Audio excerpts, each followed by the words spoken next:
Right, I'm back off my holidays. I've had a few weeks away in my van. If you haven't checked out the video of my van tour, I'll put a link up here. But I'm back and ready to get on with my Citroen relay conversion. I've bought some bits.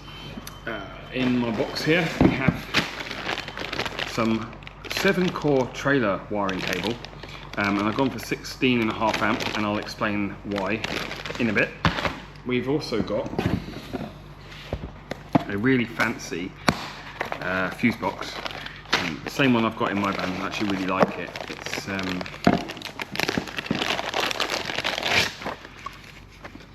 so you've got space for six fuses, and each one, I can undo it. There we go.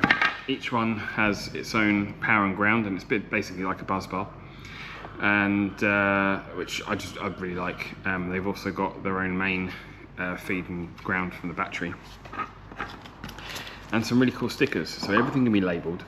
The new owner is going to be able to, will easily be able to identify fuses should they need to. And finally, for the purposes of this video, I've bought some sticky pads. These, now I'll explain in a moment why I actually really like these. Again, something I used in my video. They come with a set of small cable ties. Yeah, let me take you into the back of the van and show you what we're going to be doing with this little lot today. Batteries are going to be underneath the sofa bed here, probably right here. That's where they are in mine. They seem to work really well there. But the kitchen is going to be this side. Now, certain things in the kitchen will need electricity, so we've got the fridge, the taps for even like micro switches on the taps. Want to put some USB ports along the back wall there. There'll probably be some lights and other bits and pieces there, and there's also, I need power to the bathroom for lights and for the flush. So, how do I get my electricity? How do I get my electrons from the batteries to this side without it being in the way? That is where these little sticky pads come in. The idea is to run the cabling from the batteries up round the body of the van, up over the ceiling, back down here, and have them come out somewhere really accessible where we can then tee off and run the cables wherever we need to. And these sticky pads are great for that.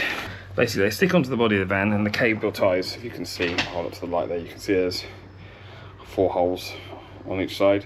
You can run a cable tie through and fit them all the way around, like sort of spaced out down to where you want to go, which I'm probably going to come out here. I think this is probably going to be a good spot to bring the wiring out. And then yeah, you can just cable tie your cable to those, and essentially it holds the cable secure. It's not going to chafe or anything. Once I've done that, they will then all be spray foamed for the insulation, which will also hold it in place even more, and shouldn't have any issues with it whatsoever. And the advantage with trailer wiring is that all the wires are different colours. So you can literally have a colour for your lighting circuit, a colour for your micro switches on your taps. You can have a colour for the fridge. This wiring I've gone for is 16.5 amp. The biggest fuse I'm going to be using is a 15. So it is sort of above what it will need, but I don't mind that. I'd rather do that for safety's sake. So that's why I like using the trailing wiring. So I suppose now all I've got to do is start routing the wire.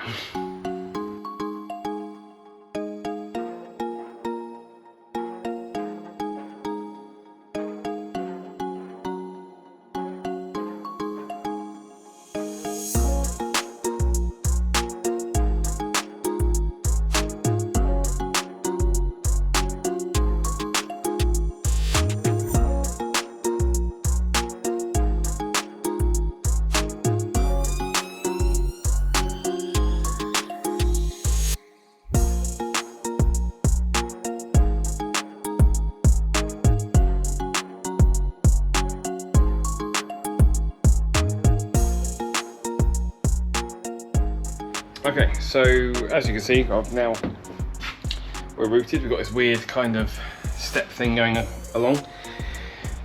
So some of these look a bit weird. You can see I've overlapped there. I just want to try and keep the wiring away from the edge as possible. So I'd rather it go over the edge of plastic than over the edge of metal for obvious reasons than routing it around there. Again, up here, some of these edges are sharp. Some of these edges are sharper on the inside.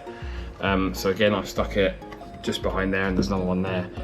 So I can cable tie it and stop it from chafing on there. And then again, same sort of thing coming down here. It comes down through, there's a hole, where is it? There. So I've got a pad right next to it, and again straight after the hole so it doesn't chafe on and there. And then yeah, ready to come out from a hole in the panel once we fit the panel. So what I've got to do now is route the cabling and cable tie it in place.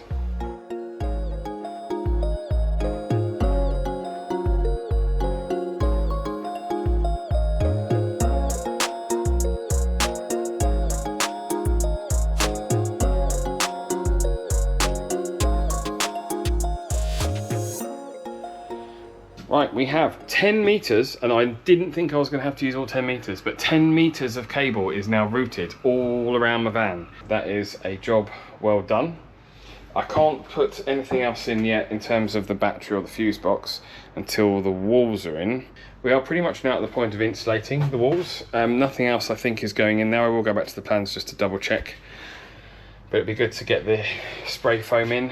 I will explain, I know some people aren't a fan of spray foam. I will explain in that video why I've chosen spray foam and not rock wool or vapor barrier. Some people do as well. So that'll be coming up. So thanks for watching. If you haven't done so already, please do subscribe. It helps me massively.